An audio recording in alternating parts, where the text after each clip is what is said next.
The dad screamed, "Get out of this house now." And just one day later, he moved into a $50 million mansion in Beverly Hills. Have you ever wondered what could have happened for a stormy family conflict to end in such a shocking power reversal? Stick around for this gripping story to uncover the truth behind the shouting and the shadows cast by luxury mansions. The Reynolds family lived in a 3-story white stone estate in Old Georgetown, a neighborhood with gates, guards, and an American flag waving from the front porch like a loud declaration of pedigree. From the great-grandfather to the grandfather, every generation held influence in legislative circles. By the time Robert Reynolds, Arthur's father, came along, he had climbed to the rank of senior advisor for multiple federal legislative boards and strategic policy councils. In this household, everyone went to the Ivy League.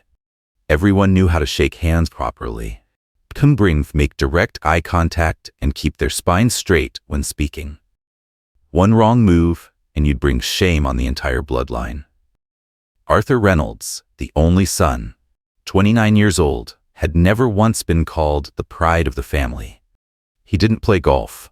He couldn't get through 10 minutes of small talk with his dad's crowd without wanting to scratch his throat. He went through depression at 20, dropped out of Yale Law, and switched to something the family considered nonsense: data science and interaction design. His father once roared at the dinner table, "You planning to draw cartoons for the rest of your life?" His mother just kept peeling her apple in silence. His sister Claire looked down, slicing her bread with a blank face. No one asked why he dropped out. No one asked why his eyes looked sunken for months. All they saw was a transcript. That night was Robert's 60th birthday party. The long dinner table was draped in a navy satin cloth. A lineup of high-profile guests, senators, deans, even a former Supreme Court nominee. Claire greeted each arrival while Robert shook hands like every guest was a chess piece in his long-term strategy. Arthur showed up late.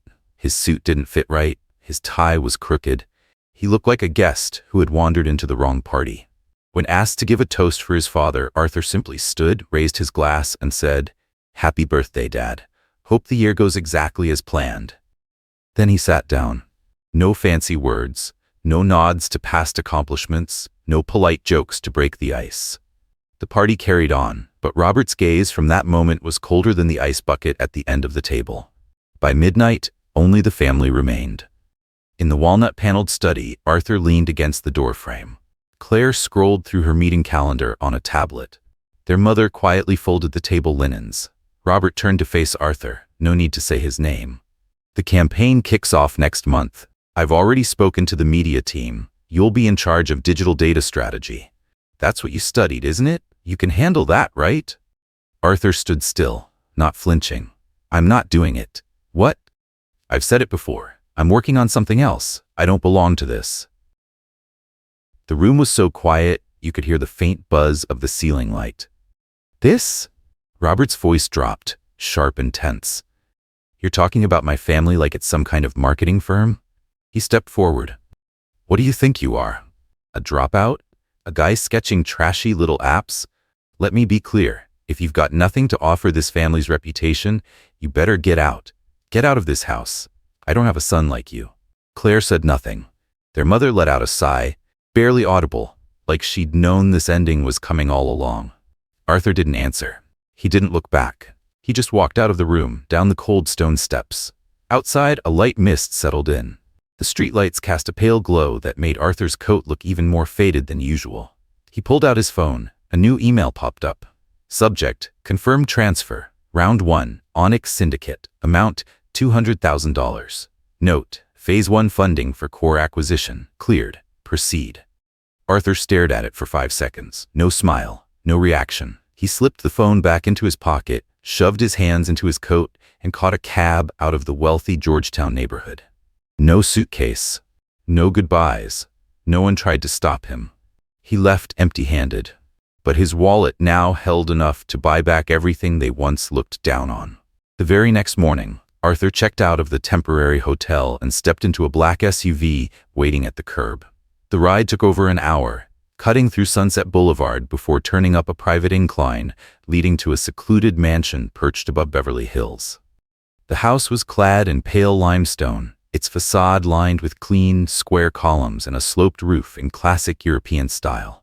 Floor-to-ceiling glass doors, every surface so pristine it made you hesitate to step inside. The gatekeeper gave a respectful nod as the SUV rolled to a stop. Arthur stepped out without looking around. He'd studied the blueprints 100 times. The mansion once belonged to a famous director from the 90s. The previous owner had sold it before relocating to Italy. Arthur didn't buy it for the name. He bought it for the 5-meter-high ceilings and the natural light, just right to place a conference table dead center. That table was custom-built in Italy, solid walnut, nearly 7 meters long. Shipping and insurance alone cost over $20,000. Total value, close to $100,000, more than the monthly operating budget of a small company. The first floor was completely remodeled. Soundproof walls, a wall-sized LED screen for presenting proposals, a private room used strictly for closed-door meetings. Every detail inside was designed so that anyone sitting down wouldn't feel small, but also wouldn't get too comfortable and forget the pressure in the room. Onyx had no logo on the gate, no official website. On paper, it was a private fund supporting innovation. In reality, it was an underground network connecting top minds across tech, media, AI, and entertainment, the industries currently reshaping power in the digital age. Arthur's name appeared nowhere. Operations were registered under a shell company in Singapore. All investments were signed through third-party entities. Every chosen startup went through a non-traditional vetting process, based on behavioral data, not degrees or connections. Arthur's girlfriend Lily was a media strategy consultant. She didn't just support him strategically, she was the only person who knew his true identity behind the Onyx network. They met at a tech industry conference and had been close ever since. Lily lived separately, kept a low profile, and avoided appearing with him at public events. They lived simply. The luxury of the mansion didn't change who Arthur was. He spent most of his time upstairs, where his office and private library were located. One afternoon, while he was drafting a reply email to a startup team in Texas, Lily walked in and handed him a tablet. On it was a new email from their private attorney. The subject line was simple: Robert Reynolds, personal financial investigation related to undeclared debt. Arthur scanned the contents, a notice of an independent case opened by the Federal Audit Agency. He set the tablet down, stood up, and looked out the mansion's wide glass window. The afternoon sun poured in, lighting up the room, a reminder that everything around him now wasn't just a plan. It was a real game in motion. News about Robert Reynolds spread across financial outlets and industry media channels. Reporters quickly pulled statements from the Federal Audit Agency confirming an open investigation into his undeclared personal debts, while also questioning the transparency of the Reynolds family's financial disclosures. Doubt began to swirl. Public opinion turned. People started to question the integrity of a family long held up as a symbol of power and prestige. Within days, Robert was removed from his senior advisory roles across multiple governing boards. An official suspension order stripped him of all formal authority. The scandal hit like an earthquake, shaking the entire upper crust of the city. Inside the Reynolds mansion, the atmosphere grew thick with tension and unease. Phones rang non-stop. Arthur's mother made desperate calls, her pleas turning heads across the city. She phoned Claire, Arthur's sister, in a state of panic and helplessness. Her voice trembled, laced with fear, as she spoke about their crumbling finances. She begged Claire to do something, anything, to help untangle the mess. But Claire, calm and cold, replied with sharp finality, "Families need to learn how to live with the truth. No one can be saved if they don't want to be." Her words hit like ice water, extinguishing the last fragile flicker of hope in their aging mother, and quietly sealing the reality. This collapse wasn't going to be stopped. Meanwhile, Arthur stayed completely silent. No statements, no calls, no visible reaction. No one could tell what he was thinking.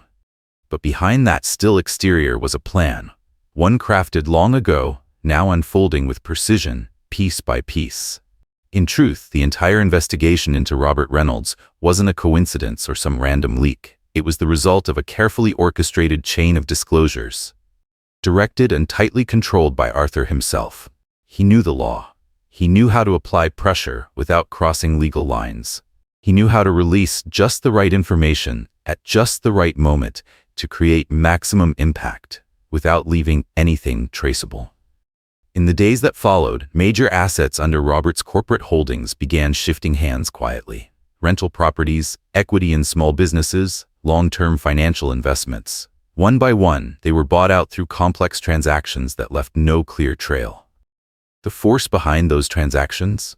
Onyx, the secret investment network Arthur had built and now commanded. Onyx wasn't a public company. No website, no member list, no shareholder registry. Every investment moved through shell companies and private funds set up in tax havens. Every step was designed so no one could trace it back. What was most surprising, not a single person in the family, or outside of it, noticed the shift in ownership. Everything looked exactly the same on the surface, calm and untouched. That was the brilliance of Arthur's plan, years in the making, executed in silence. The Reynolds mansion grew quieter than ever. The tense conversations faded. The suspicious glances stopped. People slowly resigned themselves to a reality they couldn't change. But deep down, many still felt the unmistakable signs of something unraveling.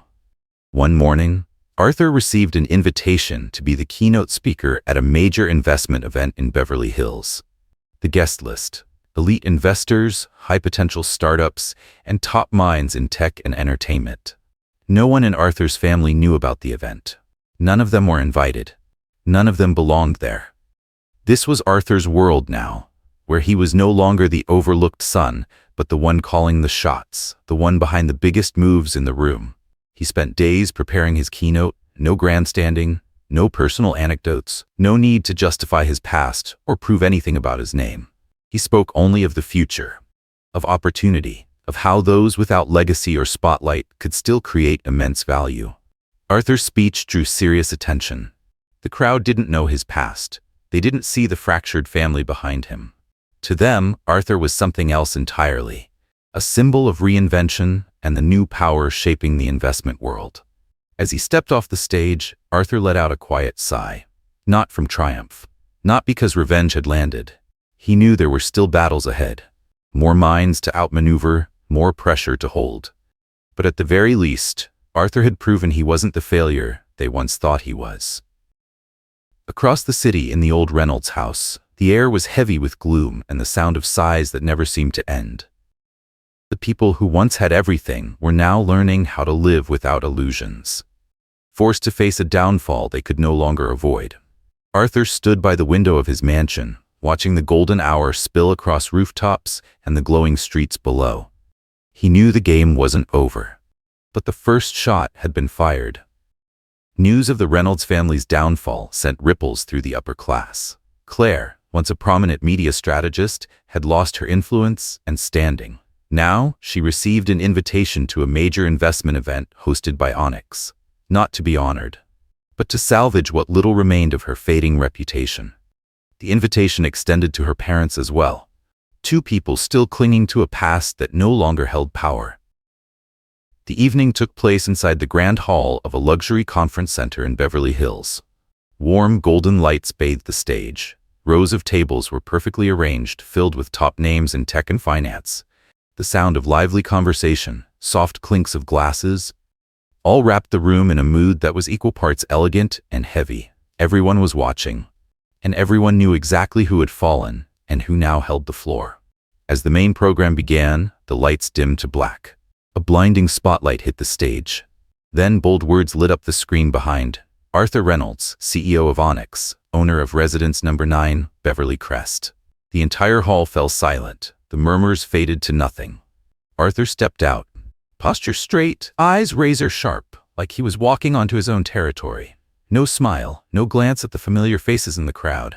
He stood center stage, meeting each spotlight, each gaze, without blinking.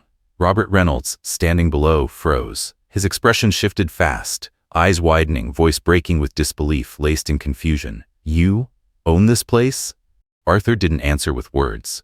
Instead, cool and precise, he said, "No need to shout. The sound system here is excellent." That single line was just sharp enough to draw out a few scoffs from the crowd. Subtle, cutting laughter from those who recognized the shift in power. Others didn't laugh, but they felt it. The weight in his voice, the control in every word. Journalists in the room captured the moment instantly. By morning, major outlets had splashed images of Arthur on stage across their headlines, alongside in-depth features analyzing the mysterious rise of Onyx and the enigmatic figure now leading it.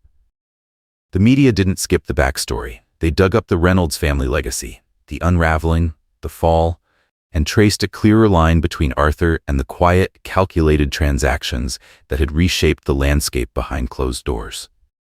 Robert and Arthur's mother couldn't bear the weight in that room for long. Right after Arthur's presentation, they slipped out, avoiding stares, dodging questions they didn't want to answer. Claire stayed. She stood in the hall, eyes fixed on her brother's figure under the lights. She didn't speak, didn't move, just watched, still and silent. It was a public debut unlike any other, a dramatic entrance that marked Arthur Reynolds' emergence as a true power player.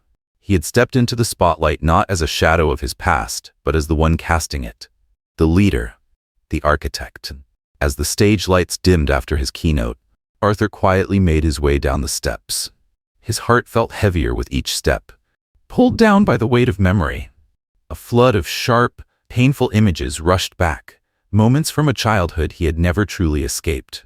At just 8 years old, he was already being forced into tailored suits he never wanted.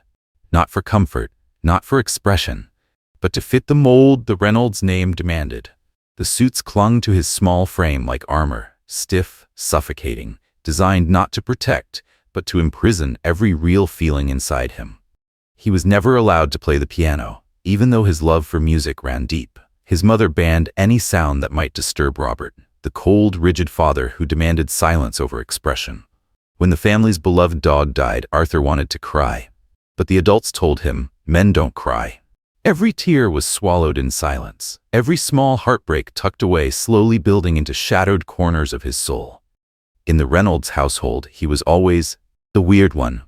Claire, his sister, made no effort to hide her disdain, lashing out with sharp words and petty schemes.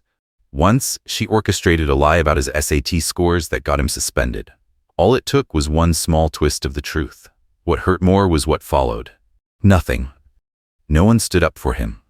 The entire family chose silence, letting him take the fall alone. There were times when Arthur saw no way out. Suicidal thoughts crept in, not as drama, but as the only escape from the suffocating loneliness. But he survived, and that survival became the spark. From there, he began to build a future with his own hands. On countless long nights in a cramped room, he sat beside an old laptop, writing proposals, taking online coding courses, pitching ideas under a fake name. No one knew who he was. No one knew what he'd been through to get to this moment. Lily, his partner, was the only one who truly knew him. A media strategist by trade, she didn't just help shape his business moves. She grounded him. She kept every piece of his private life protected, hidden from a world that would never understand the path he'd taken. They met at a tech conference, connected instantly through quiet understanding and shared ambition, and they never looked back. Despite living in the luxury of a Beverly Hills mansion, Arthur kept his life simple and private. He spent most of his time in the upstairs office and library, the heart of where his ideas were forged and his plans refined, day after day. Arthur never sought revenge to hurt his family. What he wanted was to end the illusion, the rigid expectations, the polished lies, the suffocating image of perfection. He gave them back the life they once gave him, nothing more, nothing less. One day, Claire sent him a short message. Why Beverly Hills? Arthur didn't have to think long. He replied, because this is where people can finally see. I'm no longer hiding in the dark. The Reynolds family now lived in a small rental home in Santa Monica, a modest house, a far cry from the grand estates they once owned. It was a fall no one could ignore. From one of the city's most powerful and wealthy families, they were reduced to silence and shadows. No one in the family spoke to the media. They no longer appeared in public. They didn't answer questions, and they no longer hoped for sympathy or a second chance under the spotlight. Their silence became a kind of armor, thick and heavy, shielding them from the curious stares and whispered gossip. But beneath that shell was pain, unspoken stories, loss, the collapse of a family once seen as a symbol of success and status, now crumbling under the weight of its own past, and the mistakes no one could undo. One day, Arthur received a handwritten letter. Not an email, not a text, a real letter, something he had nearly forgotten existed in the modern world. It was from his mother. The handwriting was familiar, slightly shaky, carrying a quiet sincerity and a vulnerability she had spent years trying to suppress. In the letter she wrote, "If you'll allow it, I'd like to see you again, not as a successful CEO but as my son." It wasn't just an invitation, it was a plea, a soft request for forgiveness, a chance to repair the wounds that had stretched across years and silence. Arthur wrestled with it, the past, the weight, the space between who he was and who he had become. But eventually he said yes. They chose to meet for lunch in the garden behind Arthur's home, a quiet, sunlit space filled with calm, built entirely on his own terms. It was a place where he could breathe, where he didn't have to hide who he was. And maybe, just maybe, a place where healing could begin, uninterrupted by the noise of the world. When his mother arrived, the air was thick with awkwardness, but also a fragile thread of hope. They sat together among the flower beds and shaded trees, the quiet hum of nature filling the space between them. She didn't say much. She just looked at her son, not with judgment, not with expectation, but with a kind of love that had been buried for years. It was the first time in a long time that she let her guard down. Her eyes held regret, softness, and the silent wish to somehow make things right. Robert came too.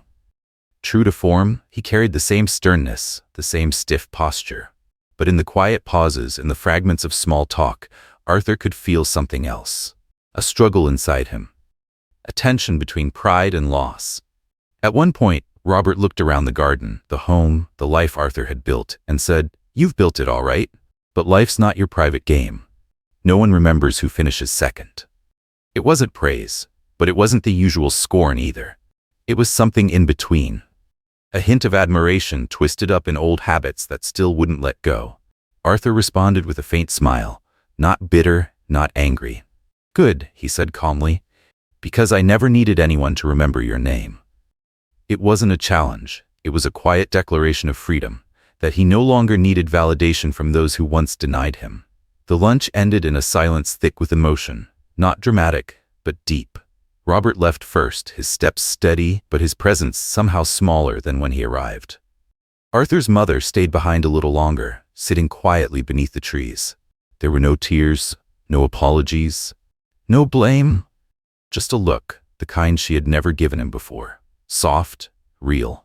And for the first time in years, it wasn't filled with expectations or disappointment. It was a moment of acceptance, of seeing him, not as the boy she once tried to mold, but as the man he had become, whole, unapologetic, and finally, free. After the meeting with his parents, Arthur returned to his estate. The space was alive with energy, mentoring sessions in full swing, young startup founders deep in discussion. They had no Ivy League degrees, no famous last names, just grit, ideas, and the hunger to build something real. 6 teams sat around the long walnut table, hanging on Arthur's every word.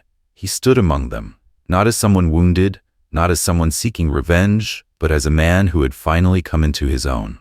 A man who had stopped hiding. A man who had chosen to lead on his own terms. As he looked around the room, he saw it clearly. Bright, hopeful faces filled with ambition and drive. This was the future he had chosen to build. A future where legacy didn't matter, where no one was boxed in by someone else's name or expectations, where honesty, skill, and vision were the only currencies that meant anything. Arthur knew that forgiveness isn't something you give for others. It's something you give yourself, to finally let go of the weight of the past. He no longer needed his family's approval. He no longer had to live under the shadow of their expectations, their labels, their silence. He walked forward on his own path, calm, certain, and free. In the golden glow of a Beverly Hills sunset, Arthur smiled. There was no pain left, no bitterness, just freedom, and the quiet strength of someone who had made peace with who he was. Life doesn't always hand us clear answers. It doesn't require us to follow the paths others draw. Arthur Reynolds chose differently, not out of revenge, but to reclaim himself, to live truthfully, fully, in a world that tried to tell him who he had to be. Forgiveness isn't for others, it's a gift we give ourselves, to let go of the weight of the past, to move forward with peace and inner strength. What about you? What did Arthur's story make you feel? Would you have the courage to break free from expectations, to live as your true self, even if it means facing rejection or betrayal from the ones closest to you? If this story touched something inside you, hit that subscribe button. Don't miss the next powerful, real, and meaningful stories we share. Let's build a community where everyone is allowed to be real, to be heard, and to be respected.